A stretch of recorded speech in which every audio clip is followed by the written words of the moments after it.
दोस्तों आपने कई बार सुना होगा कि हमारा यूनिवर्स लगातार फैलता जा रहा है, लगातार एक्सपेंड होता जा रहा है, हमारा ब्रह्मांड लगातार फैलता जा रहा है, एक्सपेंड होता जा रहा है। लेकिन अगर ये एक्सपेंड हो भी रहा है लगातार, तो हमें कैसे पता चला कि ये एक्सपेंड हो रहा है? तो आज के दोस्तों एपिसोड में, आज की इस वीडियो में हम यही बात करने वाले हैं, इसी के ऊपर हम डिस्कशन करने वाले हैं कि हमारा यूनिवर्स कैसे एक्सपेंड हो रहा है, इसके बारे में चर्चा करेंगे।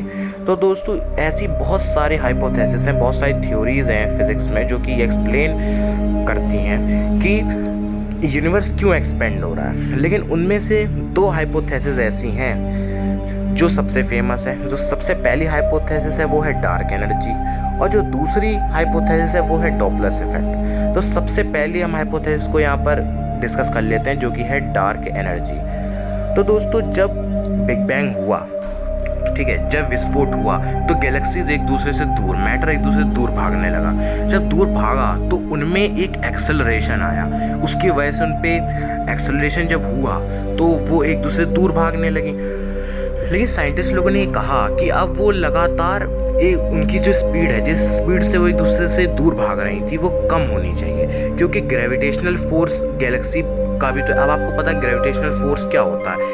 कोई भी मास, कोई भी बॉडी हो, दो बॉडी जिनके पास मास हो, एक दूसरे को अपनी तरफ खींचते हैं गुरुत्वाकर्षण बल से, ग्रेविटेशनल फोर्स है। तो एक दूसरे पर ग्रेविटेशनल फोर्स भी तो लगानी चाहिए, क्योंकि ग्रेविटेशनल फोर्स की तो रेंज तो इनफाइनाइट होती है, तो उन्हें लगानी चाहिए।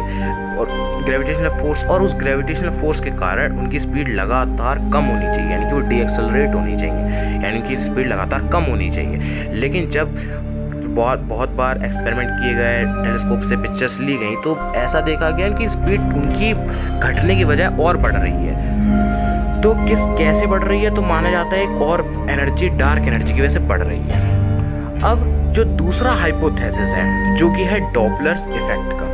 डॉपलर्स इफेक्ट में क्या है दोस्तों, आप अभी एक पर्सन देख रहे हैं जो कि खड़ा है इस रोड पे, जिसके अभी पास से ही एक कार गुजरी है। अब आप अपने आप को सपोज करिए कि आप खड़े हैं और एक सामने से एक कार आ रही है, जैसे अभी आप स्क्रीन पे देखेंगे, सामने से एक कार आ रही है रेड कलर की, ठीक है, और ग्रीन गार्डन है, यहाँ पर लाइट, मतलब कार आ रही है। अब जब कार आ रही है दोस्तों, तो लगातार आपको देखेंगे कि लगातार साउंड बढ़ता जा रहा है जब कार पास आ रही है, यानी कि फ्रिक्वेंसी लगातार बढ़ रही है। और जब कार आपसे दूर जा रही है तो एक मतलब साउंड लगातार कम होता जा रहा है, ठीक है, और फ्रिक्वेंसी डिक्रीज होती, फ्रिक्वेंसी कम होती जा रही है। अब हमें पता है कि जब किसी भी चीज़ की फ्रिक्वेंसी ज़्यादा होती है तो वो कौन सी लाइट की रेंज में फॉल होता है, तो वो होती है ब्लू लाइट, यानी कि जिसकी फ्रिक्वेंसी बहुत ज़्यादा होती है ब्लू लाइट की होती है, और जिसकी फ्रिक्वेंसी कम होती है, ठीक है, वो लाई करता है रेड कलर की वेव, मतलब रेंज में। जैसे भी आप अर्थ देख रहे हैं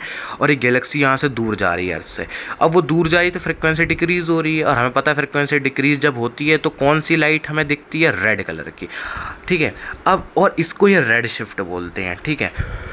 और जब हमसे कोई भी गैलेक्सी दूर हमारे पास आ रही है, यानी कोई भी चीज़ अगर हमारे पास आ रही है तो हमें ब्लू कलर की दिखनी चाहिए, क्योंकि फ्रिक्वेंसी लगातार इंक्रीज़ हो रही है। और जब दूर जा रही है तो वो रेड कलर की दिखनी चाहिए, क्योंकि फ्रिक्वेंसी लगातार वो डिक्रीज़ होती रहती है, यानी कि फ्रिक्वेंसी इंक्रीज़ तो ब्लू लाइट, फ्रिक्वेंसी डिक्रीज़ तो रेड कलर की इलेक्ट्रोमैग्नेटिक वेवलेंथ की वो उसमें लाई करेगा, ठीक है, उसके में लाई करेगा।